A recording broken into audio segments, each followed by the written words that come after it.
recent years, video game tournaments have gone from a nerdy fringe hobby played in game stores and dingy arcades to a worldwide phenomenon that has defined a generation. There are thousands upon thousands of video game titles out there, and nearly all of them have die-hard fans who keep them alive. Today, we will be looking at a fighting game with a player base that rivals some of the biggest games on the market, but has a competitive scene which remains relatively unknown.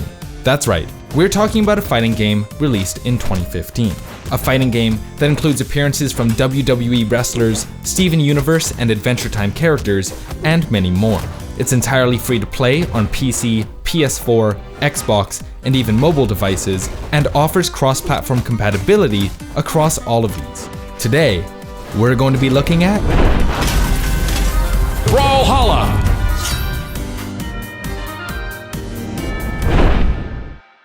For those unfamiliar, Brawlhalla is a platform fighting game.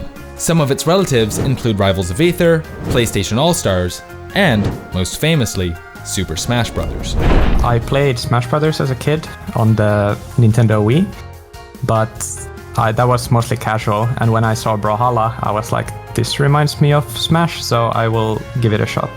Brawlhalla is a game that took a lot of inspiration from other titles in the genre, and morphed those ideas to thrive in a competitive environment. An example of this is items. In most platform fighters, due to their random and unbalanced nature, items are removed or deprioritized in competitive settings. Brawlhalla, on the other hand, embraces the idea of items, and introduced a weapon system for tournament play.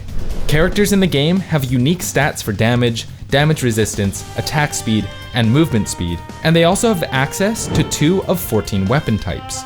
And throughout the match, weapons will randomly spawn, giving the player access to new moves and new ways to kill their opponent.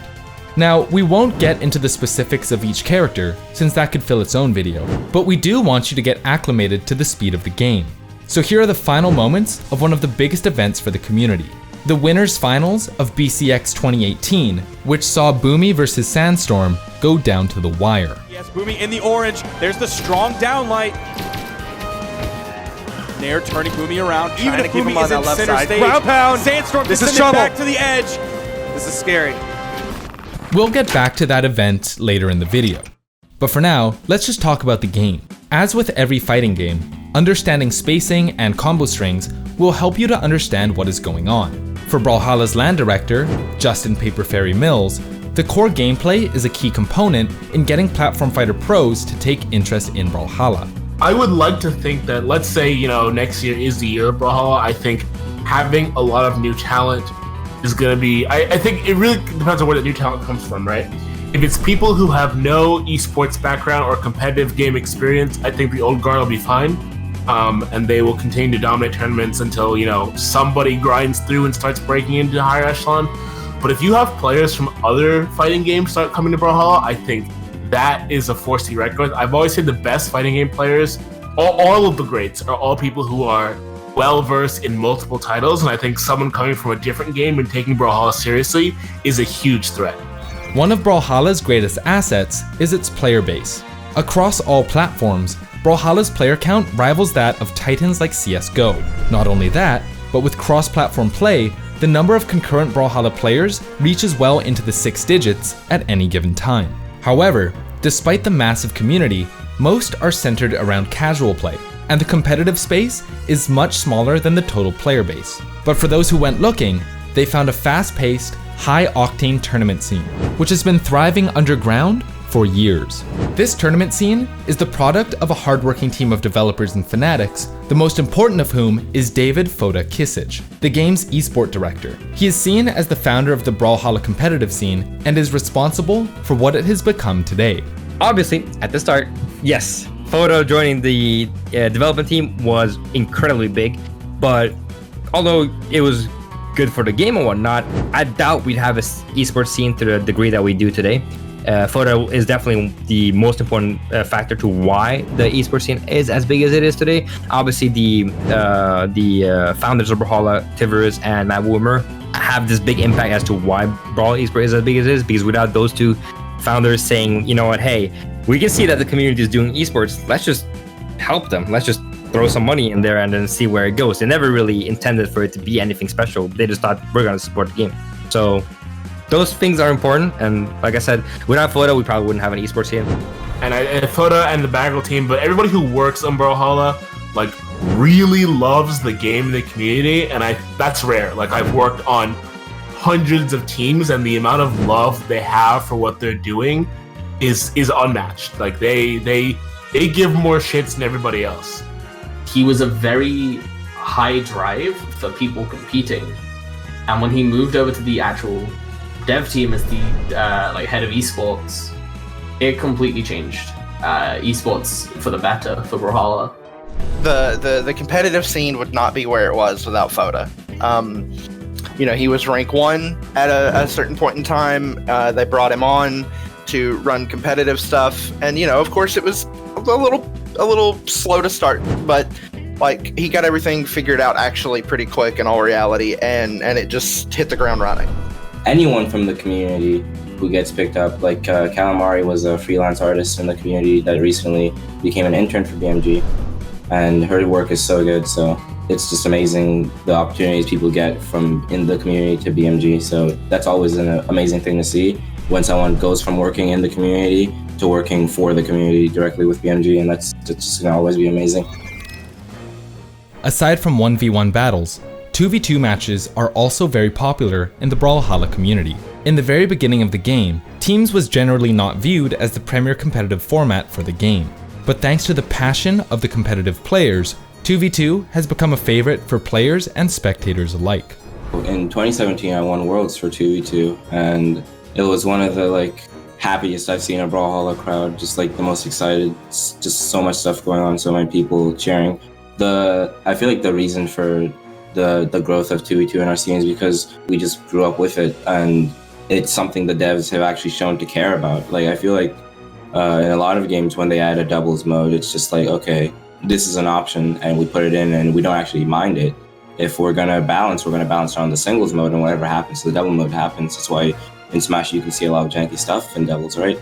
I feel like the Brawlhalla devs really did care about doubles, and seeing when they released it, it was very early on that they released doubles compared to the game's history. So when they released it, and everyone loved it because it's just fun, More people are better than less people. So, and then the devs show that they actually care about it. They start balancing around doubles and singles. They start saying, okay, this is happening in doubles and we don't like that, so let's make sure it can't happen in doubles. The people really like doubles as a spectator thing, and it's super fun. So they've also been playing it more, and we've just grown up with it. So I feel like we would be really upset seeing it go, or seeing that something change about it, because it's just something that's always been there. And I think that's the biggest thing for why doubles succeeded in Brawlhalla.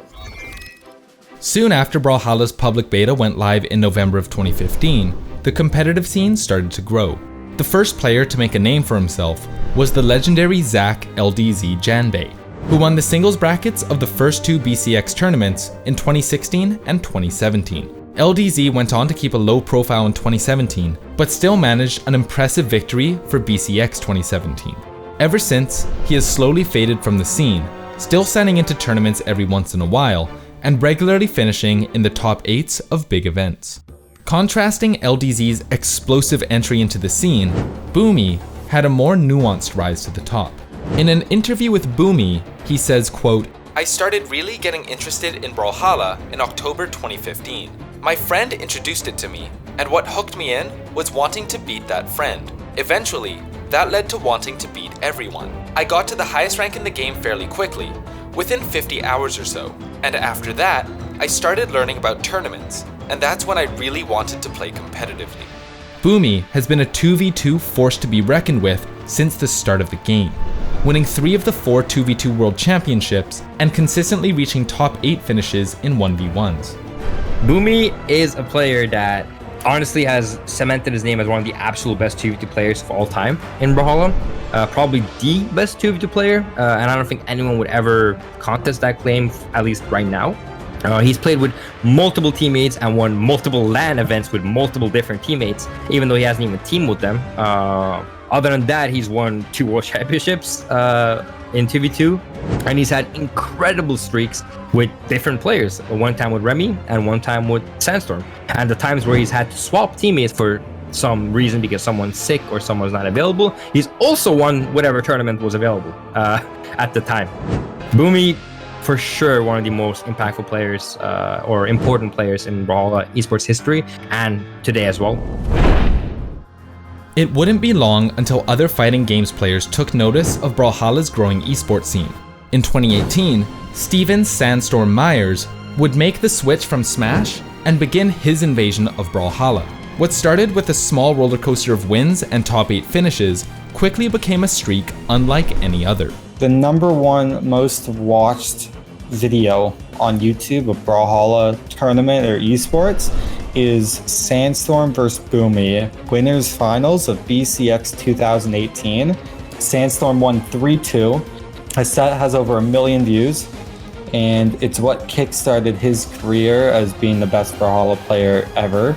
He single-handedly has made Brawlhalla esports even bigger because of his dominant competition. And that set in particular was the first set of many to come, where we saw Sandstorm in person, and that set again has over 1 million views. His competitor's Boomy, who's now his 2's teammate. It just, so many people look up Sandstorm and look up to him now. Remember that match we looked at earlier? That was history in the making. Sandstorm would go on to win 22 of the 32 events in 2019, both in 1v1s and 2v2s. And at the time of this video being published, he has only lost a single tournament in 2020. This is scary. Boomy gets around. Oh, going for the neutral sig.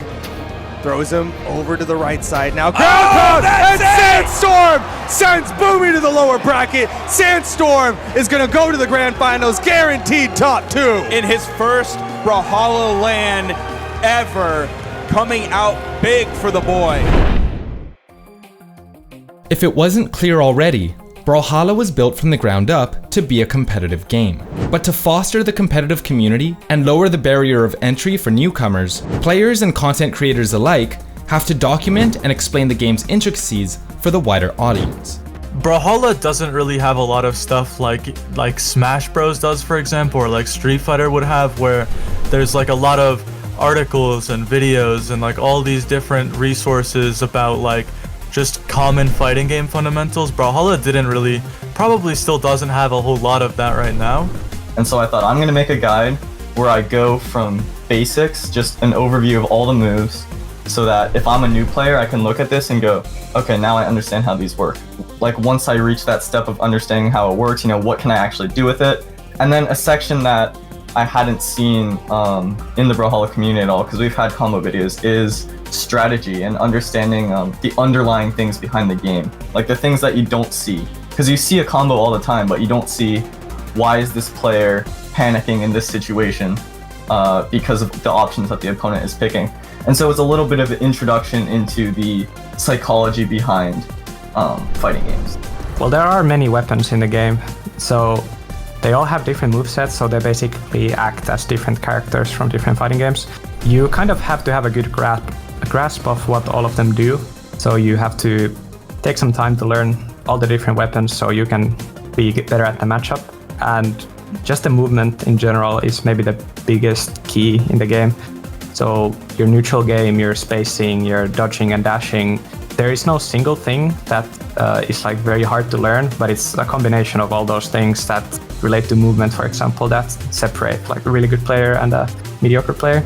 I feel like a lot of people come in, they want it to, they pick it up because it is easy to pick up, and I agree Brawl is an easy game to pick up, but then they can even push it further with just that base value, I feel like. Players in Brawlhalla will always have more success simply focusing on their opponent and how they are maneuvering around and just having a strong mental game. Nothing is, in Brawlhalla specifically, nothing is more important than just having a strong mental game and sticking to your game plan. There's no such thing as, if I studied this to extreme degrees, I will be able to beat this opponent. It's almost never happened. It's usually always just whatever you have in your own skill and how you manage to keep your calm during the match or during the tournament. Moving forward, Brawlhalla is looking to make the most of the 2020 season. For the people that play, create, and organize events, not even a pandemic can interfere with their vision for the scene. So, what does Brawlhalla need if it's going to break into the mainstream? Fantastic question. I think it's interesting, right? Because I agree with you. Like, Brawlhalla is definitely like, I think one of, if not the biggest industry secrets of esports. Like, it is the biggest fighting game in the world, no question. They have a gajillion people active. Like right now, there's probably 1 million active players playing it. There's people all over the world who love it, but no one knows about it, right? And if you're not in the community or you're doing this research, like, you would have never known they have these huge prize pools and all these players and all this stuff happening. I don't know the answer to your question. Right? I have a couple theories. I think one, and something that just fixed this last weekend, is that discovering Brawlhalla esports from a casual player perspective is not great. And so what they just recently did is now they're giving you rewards in the Brawlhalla game for watching the stream. I think that, and we saw that, like, it got to, like, I think it was in the top 7 of all games on Twitch all weekend for last weekend's mid-season online championship. I think going forward, more and more people are going to realize, oh my god, Brawlhalla is huge, look at all this. I think, like, just showing other people on Twitch, hey, this game has a huge audience, I think it's going to be amazing. It's going to be great for the growth of the game.